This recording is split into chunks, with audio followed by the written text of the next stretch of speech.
For centuries, man had but his own two eyes to explore the wonders of his world. Then he invented the microscope, a mighty eye, and discovered the fantastic universe beyond the limits of his own meager sight. Now your adventure through inner space has begun. Through Monsanto's mighty microscope, you will travel into the incredible universe found within a tiny fragment of a snowflake. I am the first person to make this fabulous journey. Suspended in the timelessness of inner space are the thought waves of my first impressions. They will be our only source of contact once you have passed beyond the limits of normal magnification. This here represents the surface of life. Surface. And we see surfaces, surfaces. And about 300 years ago, scientists, they started wondering what was this wood, and what was this metal, and what was it really? So they start looking into matter. So this side is matter, and this side is mind. Mind and matter. And the scientists, they discovered molecules. Deeper they went, and they discovered these atoms. And like I say, they thought that was the smallest particle for a long time. All these things we learn about in school. They went deeper, and they find inside the atoms these little electrons and neutrons and protons. And they went deeper and deeper and deeper, smaller and smaller particles, smaller and smaller particles. They found 4 forces. On a deeper level, the 4 became 3. And on a deeper level, the 3 became 2. And then, about 30 years ago, modern science, quantum physics, discovered the unified field. The unity of all the particles and all the forces of matter, of creation. Not only did they discover the unified field, but they found that everything that is a thing emerges from this field of no thing. Unmanifest it is. Unmanifest. It is no hyphen thing, but all things come from it. Anything that is a thing has emerged from this field of unity. It's oneness.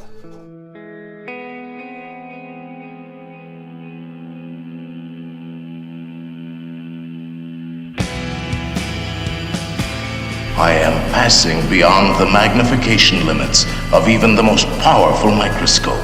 These are snowflakes, and yet they seem to grow larger and larger.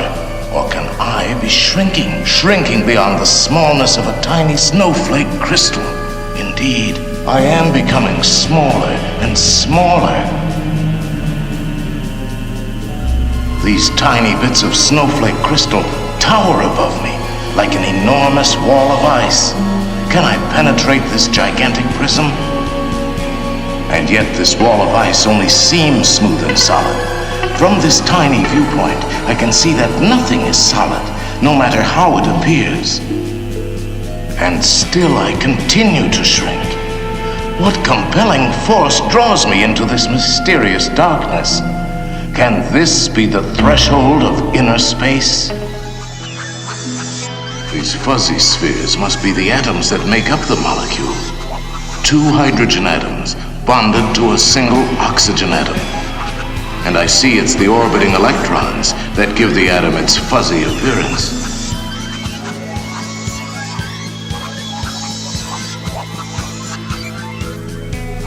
Electrons are dashing about me like so many fiery comets. Can I possibly survive?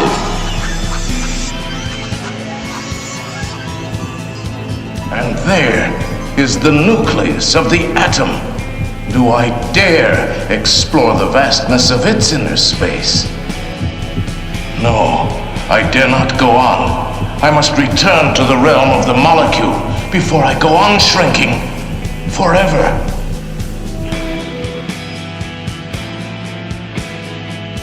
The mantra turns the mind within, turns the awareness within, and you naturally dive. And the deeper levels of mind and deeper levels of intellect correspond to deeper levels of matter. At the borderline of intellect, you transcend.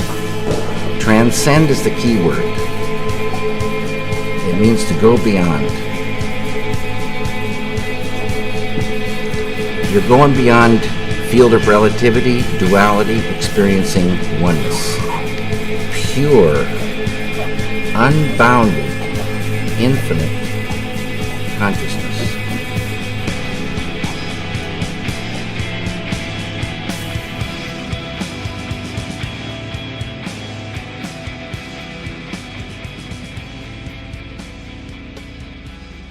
It is pretty weird how even after 5 or 6 years of looking into all these questions about cosmology and biblical creation and taking a more scrutinizing look at the development of science over the centuries and all that stuff, even now still fascinates me when I come across certain things such as this, about this attraction that opened in 1967 at Disneyland.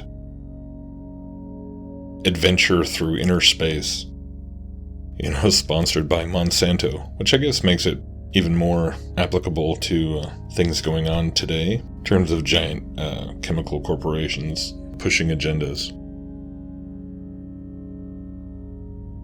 But even then, in this 60s modernism, Tomorrowland kind of showcase, showing all the scientific modern miracles that companies like Monsanto are able to bring to the world because of chemistry and all our knowledge about molecules and atoms and everything.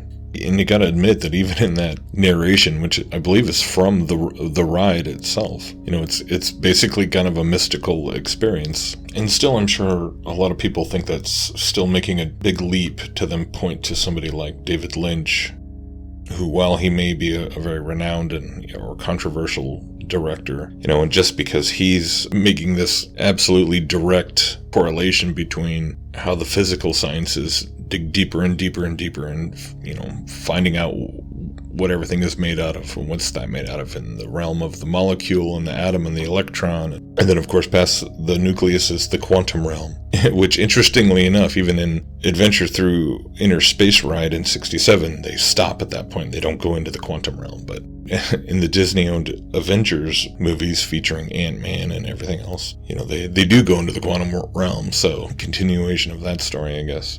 But a lot of people are just going to say, yeah, so he's a crazy mystic. He teaches transcendental meditation and all this new age junk, right? That doesn't mean that chemistry is occult in nature or satanic, right?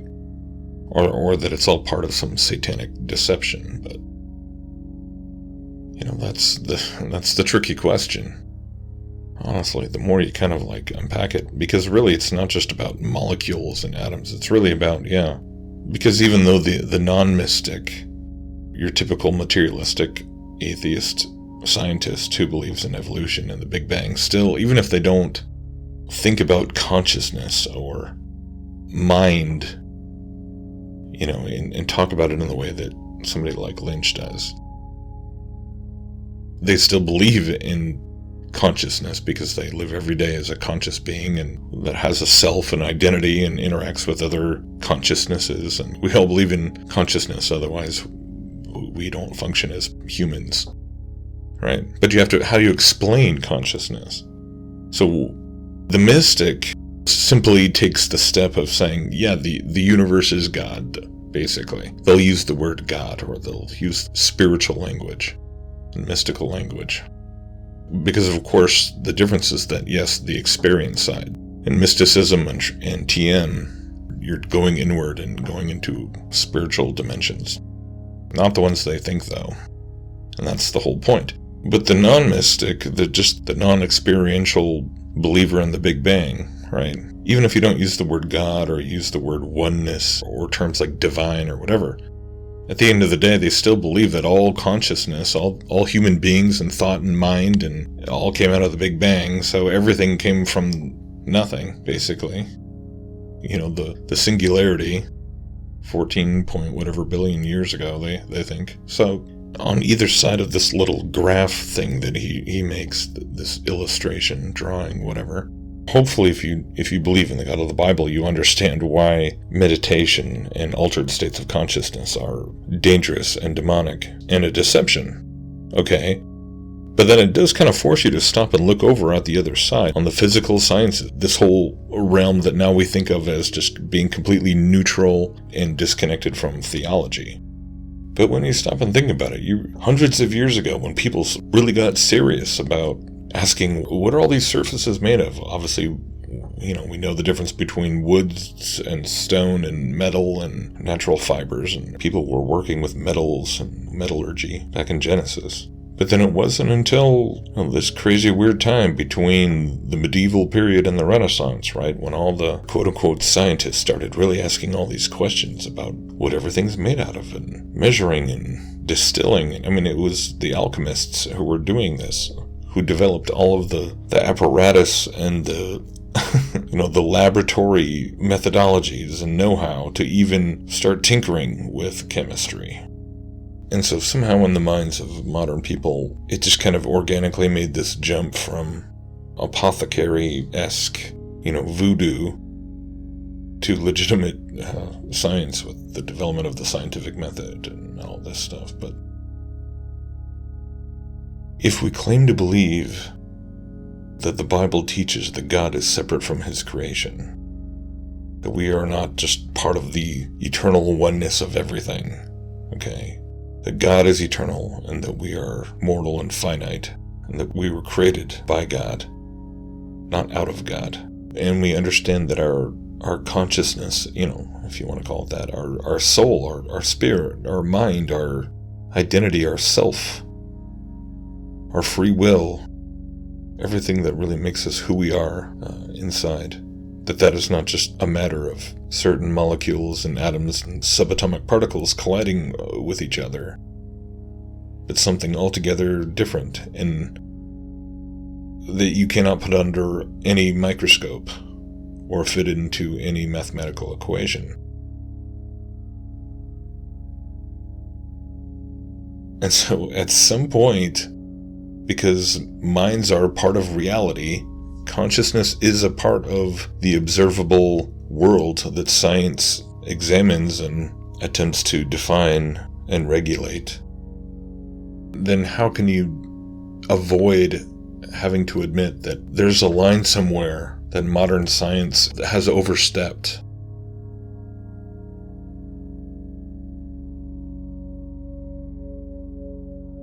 In an absolutely idolatrous fashion.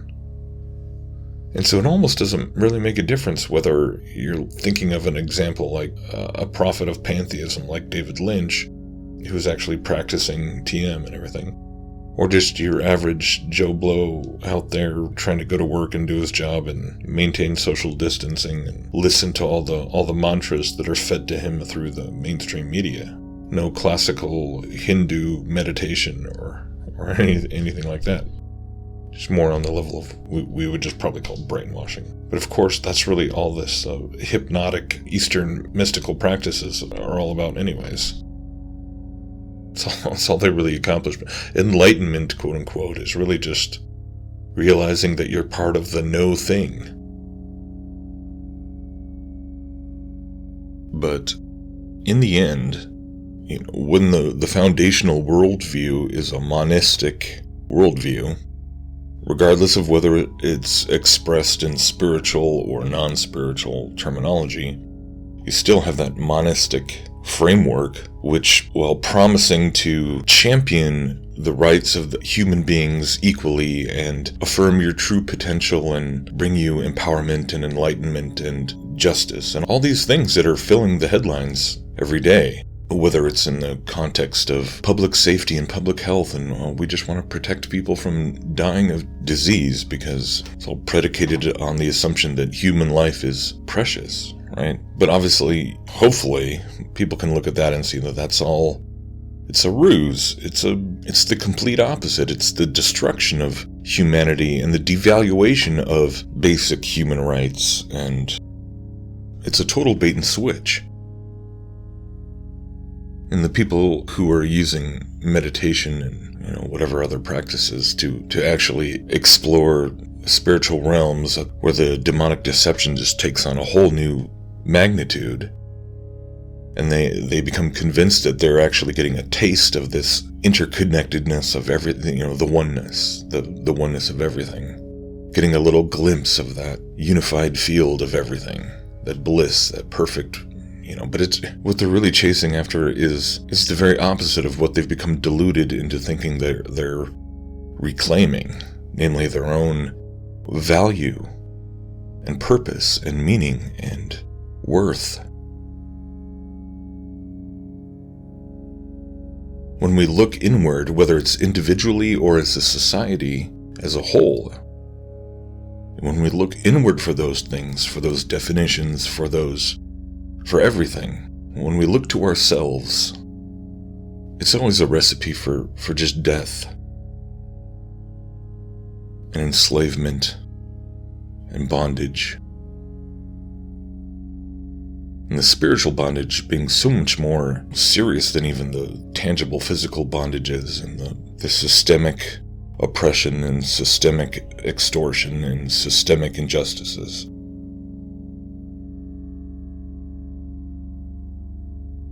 As Jesus said, everyone who sinned is a slave to sin. And that is the real issue.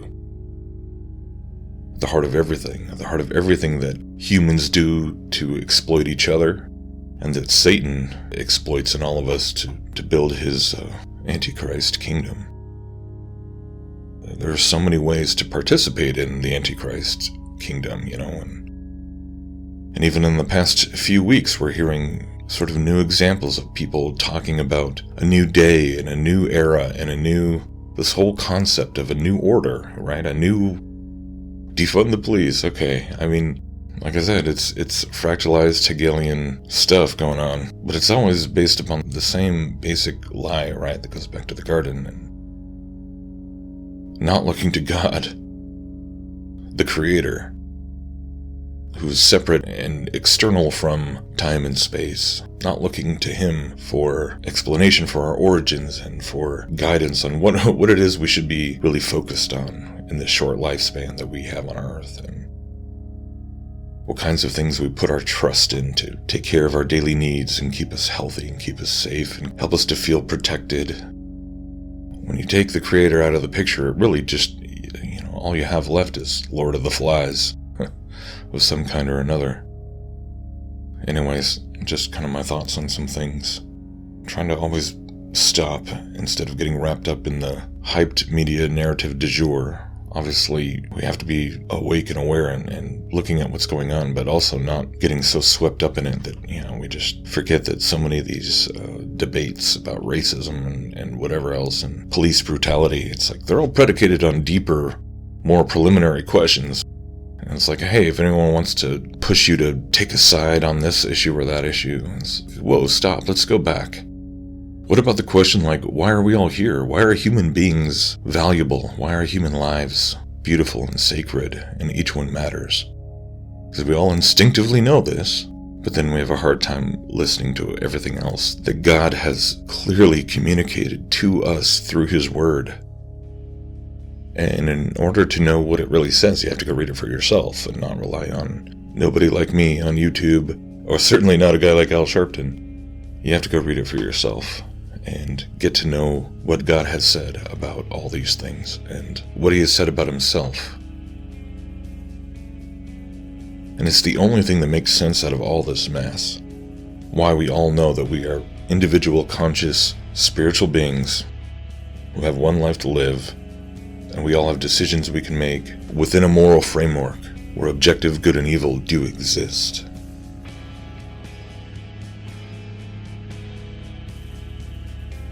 Pantheism can't explain this. Scientific materialism can't explain it. Only the Bible can. Thanks for listening. God bless.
This has been one of many exciting adventures through inner space in a never-ending search for new ways to rearrange molecules for the benefit of mankind.